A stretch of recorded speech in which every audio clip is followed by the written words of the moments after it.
Hey, Redeemer. I am here with Mike Edwards. Mike Edwards has been going to our church since he was a teenager. He and Grace are married, and I just wanted to ask Mike some questions and check in with him. Welcome, Mike. Hi, good to be here. Yeah. Um, Mike, how have the last 3 months been for you and Grace? What have you guys been up to? Well, Grace and I are basically introverts, so this has been really good for us. We stay at home and people don't bother us, and um, I say that a little bit joking, but not a lot. The it's been really fun. I mean, my life really hasn't changed that much. I go into work every day still because there's no it's just me and one other person in an office at our teen center in West Sacramento. None of the kids are there, but the office staff is there, and so my life really hasn't changed. Um, Grace stays home, watches our dogs, does her crafts, which she, you know, makes cards and does knitting and stuff like that. And so, um, yeah, our life's pretty much gone on as normal. Awesome. Now, I've been seeing lots of people take on kind of new hobbies or things with their time. Have you guys done anything like that? No, I like I said, Grace has pretty much just been doing all the hobbies that she normally does. I recently took on the hobby of baking bread. So I do that kind of every weekend, and that's been a lot of fun. That started before um, all this COVID stuff, but it's been just something I've enjoyed doing and occasionally blessing other people, although mostly I just eat it. What's your favorite kind of bread to make? I've been making some sourdough loaves, which have been a lot of fun. It takes a long time to ferment, so the whole process takes a long time, but it's really good. That's cool. Shifting gears a little bit, how has God been moving in your life during this time? Well, it's an interesting time. Like I said, for as far as COVID, my life really isn't all that different. Um, the the racial stuff that's been coming up the last few weeks has really kind of had an impact on just the ministry Youth for Christ, how we look at what's going on around us and how to minister to people who are angry, um, people who have a lot of questions. And so that more than anything is stuff that we've been thinking about and kind of working through. um, I know we're going to talk about ministry in a minute, but that's really kind of what's the biggest impact on me personally, has been just thinking through issues and responses to issues and that kind of stuff. Yeah, that's neat. I think it's a lot that has impacted quite a few people, you know. Yeah. Yeah. So, Youth for Christ is one of our ministry partners at Redeemer. And so we have the privilege of supporting you as you serve with them. For those that don't know what Youth for Christ is, could you tell us a little bit about the organization? Sure. Youth for Christ was started in the 40s, 1944. Um, while young men were going to war, there were certain cities around the country were having rallies, Christian-based rallies to share the gospel with young people, especially teenagers and young adults. And these groups from different cities came together and said if we shared resources, we could have more impact on our cities. And so we hired a young preacher named Billy Graham, who was our first employee, and he helped organize the rallies around the country. He helped establish new rallies. He spoke, obviously, at most of those, and that's kind of where he got started in the whole arena rally atmosphere.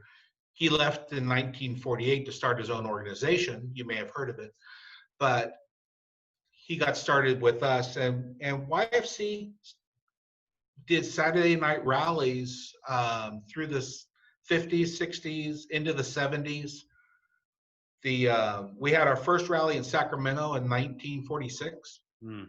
and so we have a pretty good history in the city with Youth for Christ. In the 60s, we started doing campus clubs. Instead of having kids come to us, we decided to go where kids are, which is on campus.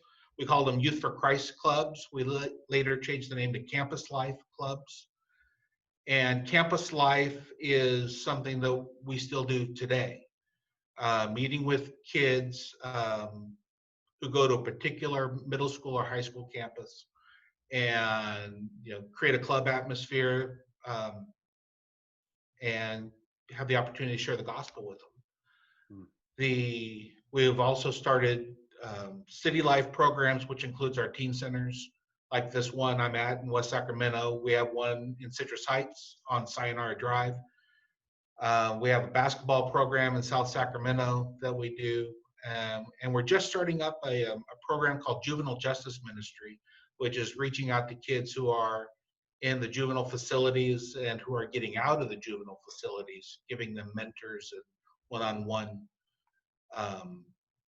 mentorship program. So that's some of the stuff that we do around Sacramento. That's great. That's amazing stuff. So the campus clubs and the different basketball ministries and teen centers, they can't meet right now. How has kind of ministry shifted during this time for you guys? This has been a challenge. This has been horrible. We do as much as we can online. We have club directors who will put together a talk and post it on Instagram or Facebook, and we do Zoom chats, in small groups. This has been really tough, and we've done everything we possibly can to reach out to kids. At our Sayonara Center in Citrus Heights, we've been feeding families. So they'll come pick up a meal at the center and take it home. They don't stay, but we've been feeding about 70 people a day in Citrus Heights.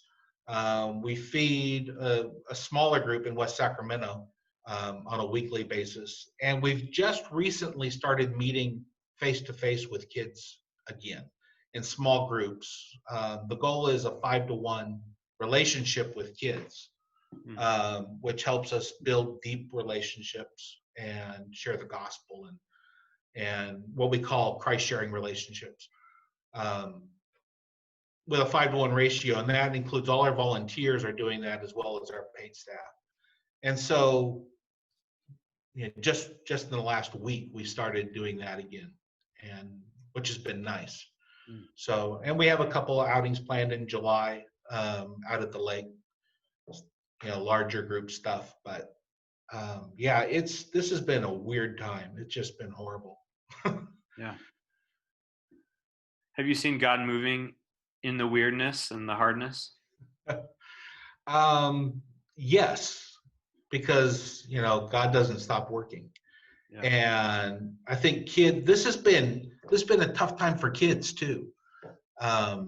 They're not used to being this sequestered and this not being able to see their friends and getting out and doing stuff in the community. And so they're really struggling with certain issues, about meaning and purpose and, all that kind of stuff. And so it has been an opportunity to have meaningful conversations. Unfortunately, we've also had to deal with the repercussions of a couple suicides and some gang shootings in West Sacramento. So there's the bad stuff going on as well, and we've been ministering to families. But it's just been a huge struggle for kids, and so they're open to discussions. They're open to some serious type stuff that they wouldn't normally be. Yeah. So, like, it's causing them to think more and see what's going on around them. Yeah.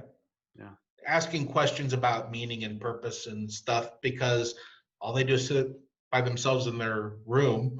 They don't have anything else to do. Yeah. Well, that's interesting.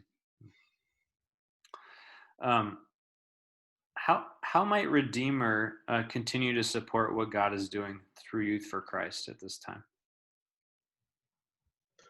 Well, like always, we ask you to pray, because we have a lot of people on the front lines, and uh, and they're under attack all the time by the enemy. So, always keep us in your prayers. If you'd like to volunteer, if you want to, our Citrus Heights Center is basically a tutoring center. Hmm.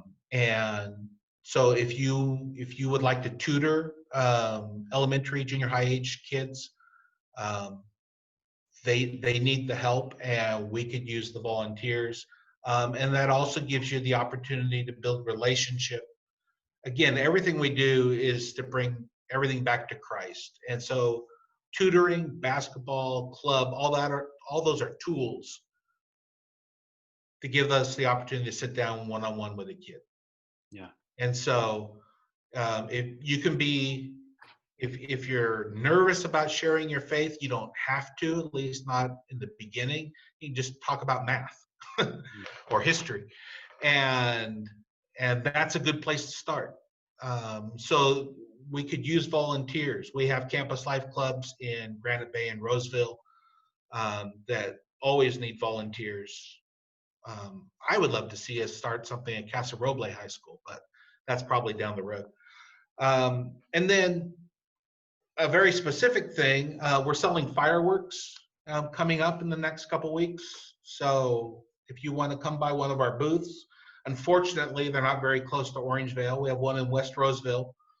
It's on Blue Oaks off of Highway 65, Blue Oaks, and Wood Creek Oaks. There's a Safeway there, and we're in that parking lot. And then there's one in Rockland,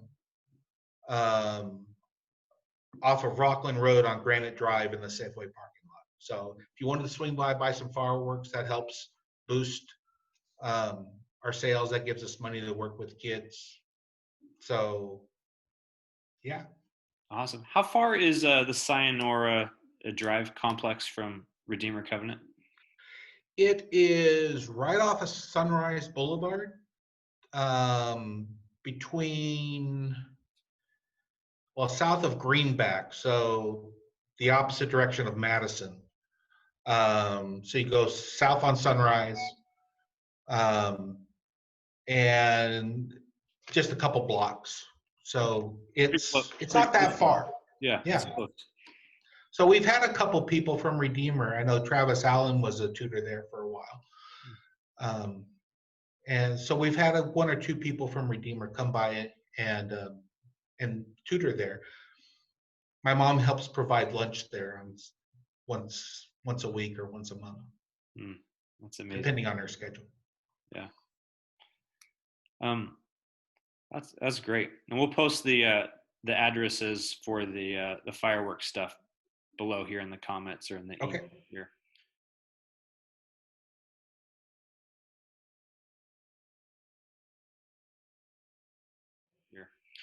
How can we be praying for you and for Youth for Christ kind of during this time specifically? I've been thinking about that. Again, we're dealing with a lot of kids who are in crisis just because they've been questioning a lot. They've been dealing with deep issues. And so pray for the kids, please, always. Pray for our staff who are interceding on their behalf and sharing Christ with them. And because the economy is so upside down, our financial future, I think everybody is in the same boat here. And so pray for our finances, just because people have been out of job for a while, and so giving goes down and that stuff. I mean, it's all in God's control, but we bring it before him and just ask him to protect us and lift us up. Yeah. Cool. Well, Mike, thank you so much for taking this time and continuing to step into the gap and guiding kids as they ask hard questions around meaning and purpose and as they go through crisis. So it is an honor and a joy to be part of what Youth Youth for Christ is doing, and we partnered with you. Well, thank you. Appreciate that.